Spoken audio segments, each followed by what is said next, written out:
Reruntuhan bangunan tinggi bertebaran, pemandangan Tel Aviv, jantung Israel, tampak seperti kota hantu. Bangunan ikonik yang modern kini porak-poranda, hancur jauh melebihi apa yang pernah terlihat sebelumnya. Selama 12 hari penuh, gelombang ledakan melanda pusat metropolis ini. Gedung-gedung berjatuhan, jalanan luka dan kehidupan harian runtuh seketika oleh serangan presisi yang secara dramatis mengubah wajah kota. Sarana publik lumpuh, cahaya sirene menyala tanpa henti. Dan bayangan kota yang dulu padat kini kosong dan sunyi. Dalam pusaran perang cepat yang membara selama hampir 2 pekan, dunia menyaksikan rentetan serangan udara, rudal dan drone yang tak henti membelah langit Timur Tengah. Namun di tengah laut pertempuran yang tak menentu, satu nama mencuat dan mengubah peta konflik secara dramatis. Fatah. Rudal balistik hypersonic buatan Iran ini menjadi senjata yang menyulut babak baru dalam sejarah konflik Iran-Israel.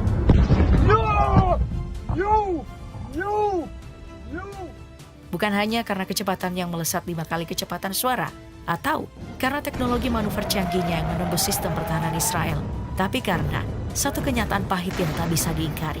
Fatah menghancurkan Tel Aviv.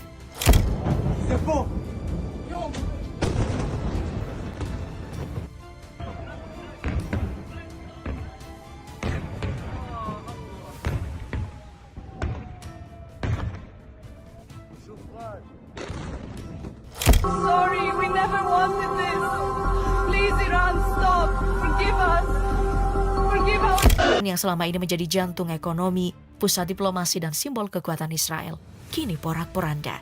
Kamera drone menunjukkan bangunan roboh, jalan-jalan berdebu, dan rangka baja hangus berdiri di tempat di mana gedung pencakar langit pernah menjulang.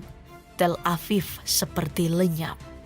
Bukan karena senjata nuklir, tapi oleh rudal konvensional yang dikirimkan dengan kecerdasan militer tinggi dan niat yang sangat terukur. Kemenangan Fatah bukan hanya milik Iran, tetapi juga simbol dari perubahan paradigma perang modern. Saat Iron Dome gagal sepenuhnya dan sistem Aero tak mampu membaca lintasan manuvernya, Fatah menunjukkan bahwa kecepatan, ketepatan, dan teknologi mutakhir bisa lebih mematikan dari sekadar jumlah bom.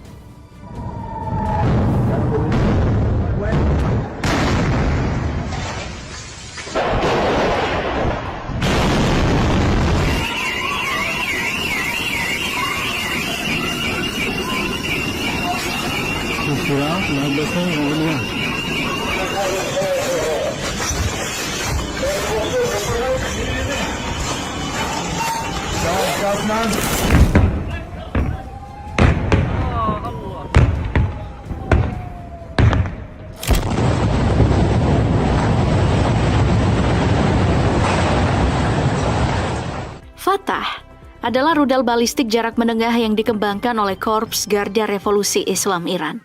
Dalam bahasa Arab, Fatah berarti penakluk atau pemberi kemenangan. Sebuah nama yang tidak hanya menggambarkan daya hancurnya, tapi juga ambisi geopolitik di baliknya. Iran mengklaim Fatah sebagai rudal hypersonic, rudal yang mampu melaju lebih dari 5 kali kecepatan suara dan mampu melakukan manuver kompleks untuk menghindari sistem pertahanan udara.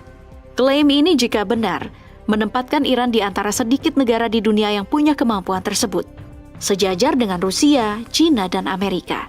Tapi Fatah bukan cuma soal kecepatan, ini adalah pesan bahwa Iran tak lagi bermain di medan bayangan. Kini mereka memilih jalur terang dan menembak langsung.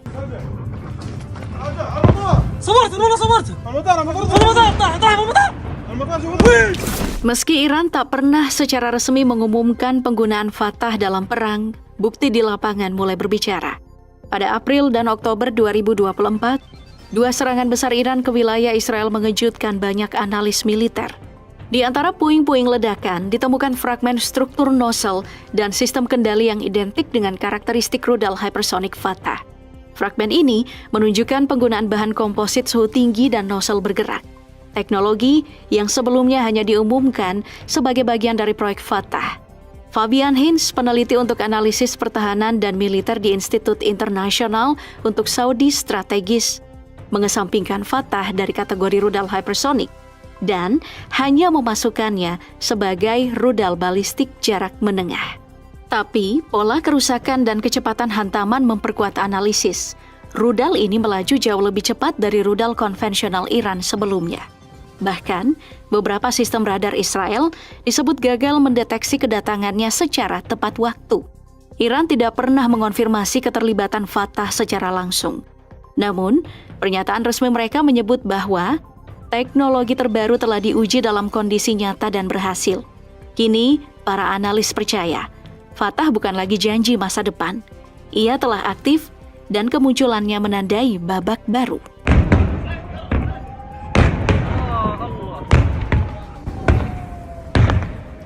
Rudal Fatah bukan sekadar senjata. Ia adalah hasil dari evolusi panjang teknologi balistik Iran. Dirancang untuk satu hal, menembus pertahanan musuh sebelum musuh sempat merespon. Secara teknis, Fatah adalah roket berbahan bakar padat 2 tahap dengan sistem pemandu presisi. Jangkauannya mencapai 1.400 km dengan kecepatan luar biasa, antara Mach 13 hingga Mach 15. Itu artinya dari Iran ke Tel Aviv, rudal ini cuma butuh sekitar 400 detik. Klaim ini bukan sekadar retorika. Saat peluncurannya, kecepatan dan jangkauan ini jadi titik tekan utama dalam pesan strategis Iran. Fatah mampu membawa hulu ledak hingga 200 kg. Cukup besar untuk muatan konvensional dan sangat mencemaskan jika dikaitkan dengan potensi pengembangan nuklir Iran. Jika program nuklir Iran berlanjut dan dilepaskan dari kendali, maka Fatah bisa jadi pengantar paling mematikan yang dimiliki oleh Republik Islam ini. Keunggulan Fatah tidak berhenti di sini. Rudal ini dirancang untuk diluncurkan dari berbagai platform, termasuk kapal perusak Damavand kelas Moch, sebuah langkah yang memperluas jangkauan dan fleksibilitas operasionalnya, terutama dalam strategi laut ke darat. Tapi yang paling mencolok adalah sistem manuvernya. Pada tahap kedua, Fatah dilengkapi dengan nozzle bergerak, memungkinkan rudal untuk bermanuver secara lateral, vertikal, bahkan berputar di luar angkasa. Teknologi ini bukan cuma soal kendali, tapi soal bertahan dari intersepsi.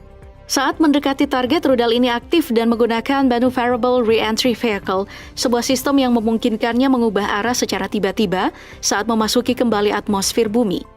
Ini menjadikan Fatah jauh lebih sulit untuk dicegat oleh sistem pertahanan manapun, bahkan oleh sistem sekelas Iron Dome atau Arrow 3. Dan saat ia melaju di atmosfer atas, rudal ini menciptakan partikel super panas di sekitarnya.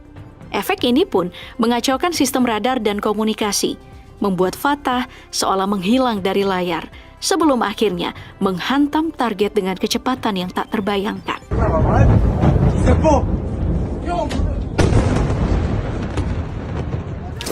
Ketika Fatah menghantam jantung pertahanan Israel, dunia terdiam. Untuk pertama kalinya, Iran membuktikan bahwa ia mampu menyerang langsung, bukan lagi mengandalkan proksi. Dan yang lebih mengkhawatirkan, rudal ini menembus sistem pertahanan tercanggih di dunia. Amerika Serikat merespon dengan mengerahkan tambahan sistem THAAD dan jet tempur siluman ke kawasan, yang berakhir dengan serangan Amerika Serikat ke Fordo, Isfahan, dan Natanz. China menyebutnya sebagai awal dari realitas baru, sementara Rusia menyebutnya sebagai bukti bahwa kekuatan regional seperti Iran kini bisa menantang status quo global. Di Timur Tengah, negara-negara Teluk mulai meragukan jaminan keamanan yang selama ini mereka andalkan. Jika Israel diserang sedemikian rupa, siapa yang benar-benar aman? Serangan Fatah bukan sekadar pesan militer, tapi pergeseran keseimbangan geopolitik. Ia memaksa dunia untuk menerima satu kenyataan baru. Iran tidak lagi berbicara lewat orang lain. Ia kini berbicara langsung dengan kekuatan yang tak bisa diabaikan.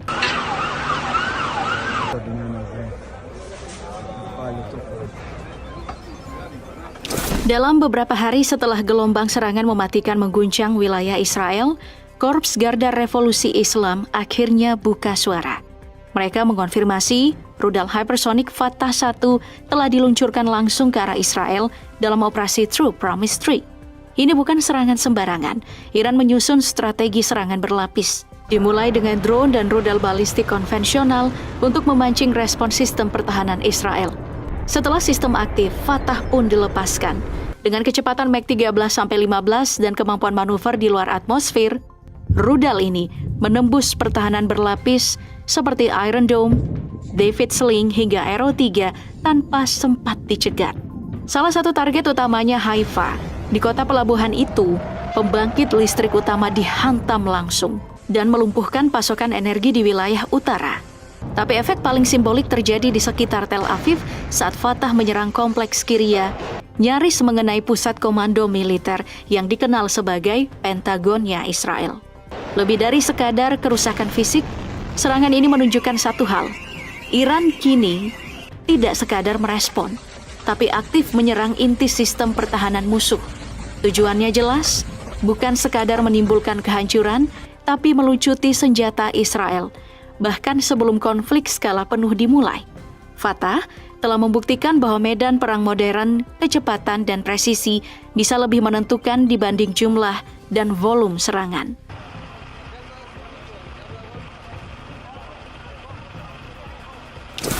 Selama bertahun-tahun, Iran memilih berada di balik bayang-bayang, menyokong proksi, menyuplai senjata, melatih milisi. Tapi serangan ini adalah sesuatu yang berbeda. Untuk pertama kalinya, Iran berbicara sendiri dan langsung, tanpa perantara, tanpa sandi. Hanya sebuah rudal bernama Fatah yang melesat menembus langit dan membungkam keraguan. Ini bukan sekadar serangan balasan. Ini adalah peringatan terbuka. Jangan bermain dengan kedaulatan kami. Dan Israel yang selama ini merasa aman di bawah payung sistem pertahanan berlapis, kini harus menghadapi kenyataan baru. Bahwa dalam era rudal hypersonic, Iron Dome bukan lagi jawaban. Arrow 3 bisa terlambat, sensor bisa tertipu. Ketika Amerika memilih untuk mengambil jarak, Israel seperti kehilangan perisainya.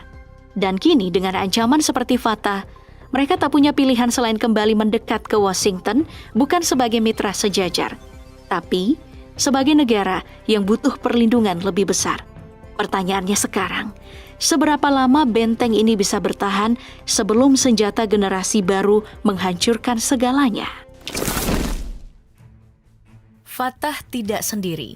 Tel Aviv sebegitu hancurnya karena beberapa rudal mematikan lainnya dari Iran.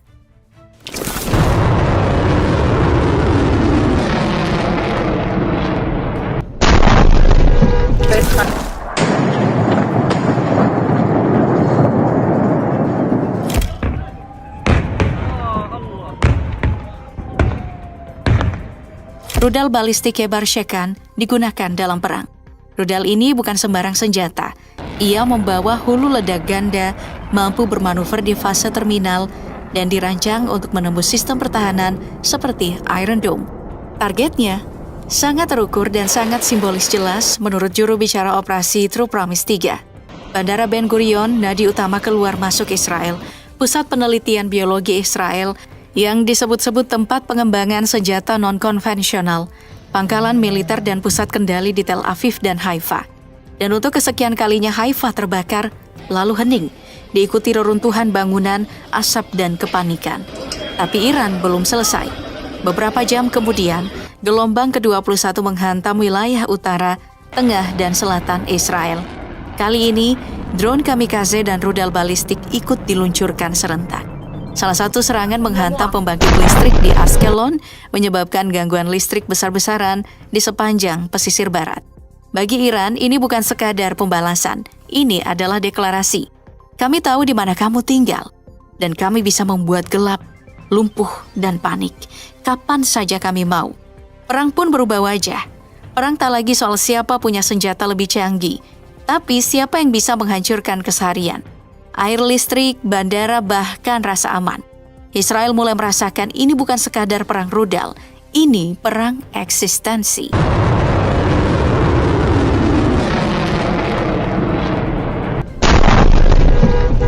Tapi, Iran belum sempat merayakan keberhasilan serangannya. Israel langsung membalas. Dari jarak 2.000 km. Targetnya kompleks produksi mesin rudal IRGC di Shahrot. Fasilitas ini bukan target biasa. Disinilah Iran merancang produksi ribuan rudal permukaan ke permukaan untuk tahun-tahun ke depan. Dengan satu serangan presisi, Israel mencoba menggagalkan ambisi jangka panjang Iran dalam memperluas kekuatan rudalnya. Tapi itu baru permulaan.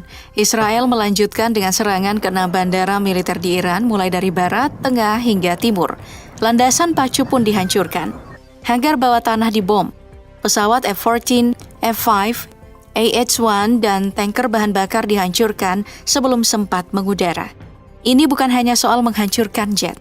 Ini strategi melumpuhkan kemampuan lepas landas militer Iran, memastikan mobilitas udaranya sejak dari pangkalannya sendiri. Tak berhenti di situ, wilayah barat laut dan timur jadi sasaran serangan rudal dan drone. Pengumpan listrik di Teheran Utara rusak menyebabkan pemadaman luas. Gedung Federasi Bola Tangan hancur sebagian, bukan target militer tapi simbol. Kampus Syahid Beheshti dan 2 pangkalan militer di Karats dan Shar-e-Rey ikut digempur. Dan yang paling menyentak, situs nuklir Fordo kembali dihantam untuk kedua kalinya dalam 3 hari. Ini bukan hanya balas dendam, ini upaya melumpuhkan seluruh denyut kehidupan Iran.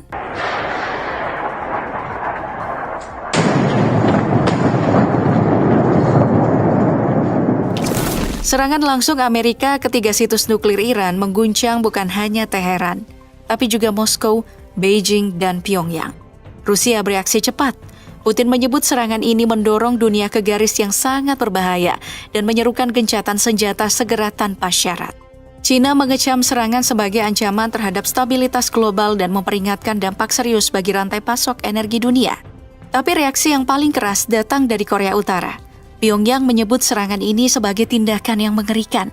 Bahkan, Korea Utara mengawasi dengan ketat eskalasi yang terjadi di kawasan Timur Tengah. Ketiganya kini secara terbuka menyatakan bahwa Amerika telah melangkah terlalu jauh mengubah konflik regional menjadi medan gesekan antar blok global. Dan saat Barat mengirim rudal, Timur menggerakkan aliansinya. Panggung dunia pun bersiap menghadapi babak berikutnya yang lebih gelap dan lebih berbahaya.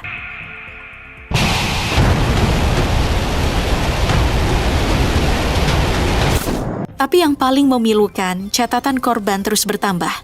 Di Iran, lebih dari 627 orang tewas dan 4.870 lainnya luka-luka. Kebanyakan di kota-kota yang jadi target utama serangan udara, Shahrod, Karats, Isfahan, dan Teheran. Rumah sakit kewalahan, jalanan pun penuh puing. Sementara di Israel tercatat 29 kematian dan lebih dari 3.200 luka-luka. Meskipun infrastruktur bertahan lebih baik, trauma kepanikan melanda seluruh negeri. Tapi yang paling tragis bukan jumlah korban, tapi bagaimana warga diposisikan sebagai alat. Di Israel, pemerintah melarang penerbangan sipil keluar masuk negeri, memaksa rakyat bertahan di zona perang. Beberapa laporan menyebut sekolah dan rumah ibadah dibiarkan terbuka untuk menyerap serangan rudal, menjadi tameng hidup demi menjaga fasilitas militer. Di Iran, ribuan orang meninggalkan kota besar, menyebar ke desa-desa dan pegunungan. Eksodus sunyi ini bukan evakuasi, ini adalah pelarian. Karena tak ada perlindungan dan tak ada jaminan hidup. Di balik semua itu, pertanyaan makin nyaring. Berapa banyak nyawa yang harus dikorbankan demi ego negara?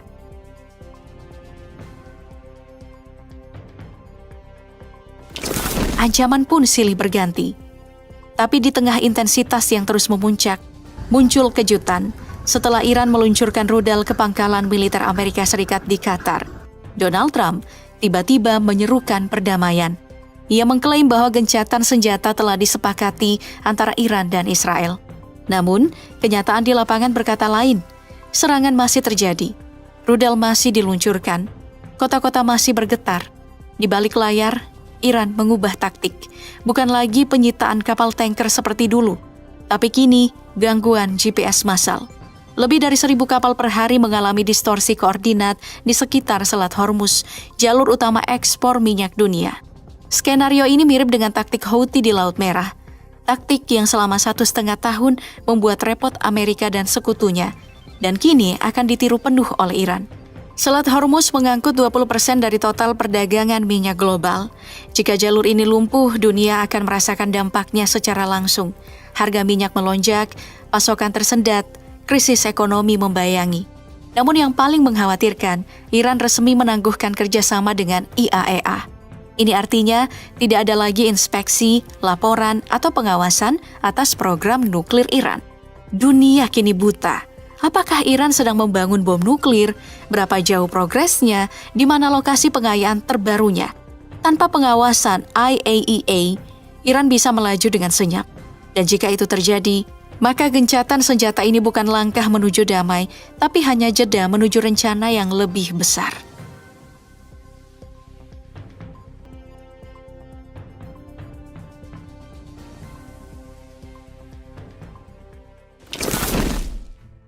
Sementara Tel Aviv berkedut dalam reruntuhan, di Teheran, kepungan penasaran mewarnai wajah rakyat yang berkumpul di lapangan Enghelab dan Irada Square. Prosesi pemakaman kenegaraan digelar untuk 60 pahlawan nasional, ilmuwan nuklir dan komandan militer yang gugur dalam pertempuran. Ribuan warga memadati jalan, membawa potret para martir, membentuk barisan kesedihan dan kebanggaan sekaligus. Dari situ, sebuah bangsa mengokohkan kesatuan di tengah luka perang. Di forum Organisasi Kerjasama Shanghai, pejabat Iran menyampaikan terima kasih kepada China atas dukungan diplomatiknya selama konflik. Pernyataan ini bukan sekadar simbol, melainkan sinyal kuat bahwa Teheran kini bergerak ke panggung global dengan jaringan baru, menggandeng kekuatan non-barat untuk memperkuat posisi di dunia pasca konflik. Di sisi lain, suara Israel terdengar. Operasi Rising Lion, kata mereka, telah berhasil menghancurkan ancaman rudal dan nuklir Iran. Sementara itu, Teheran menyebutnya preseden kekalahan. Garda Revolusi bahkan menegaskan bahwa serangan balasannya adalah pelajaran bersejarah yang menandai keberanian negara. Presiden Iran Masoud Pezeshkian menyebutnya sebagai kemenangan moral dan diplomatik, esensi dari keberanian rakyat yang menolak intimidasi. Dialog nuklir diuji kembali dengan Amerika Serikat. Namun, Teheran juga menegaskan hak damai atas program nuklirnya tetap menjadi prioritas. Semua ini terekam di balik jeda senjata yang rapuh, namun berpotensi membuka era baru.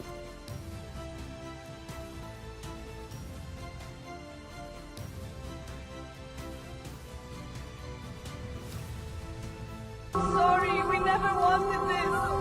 Please, Iran, stop. Forgive us. Forgive our leader.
לשמור על תפילת פינוי, זה מספיק.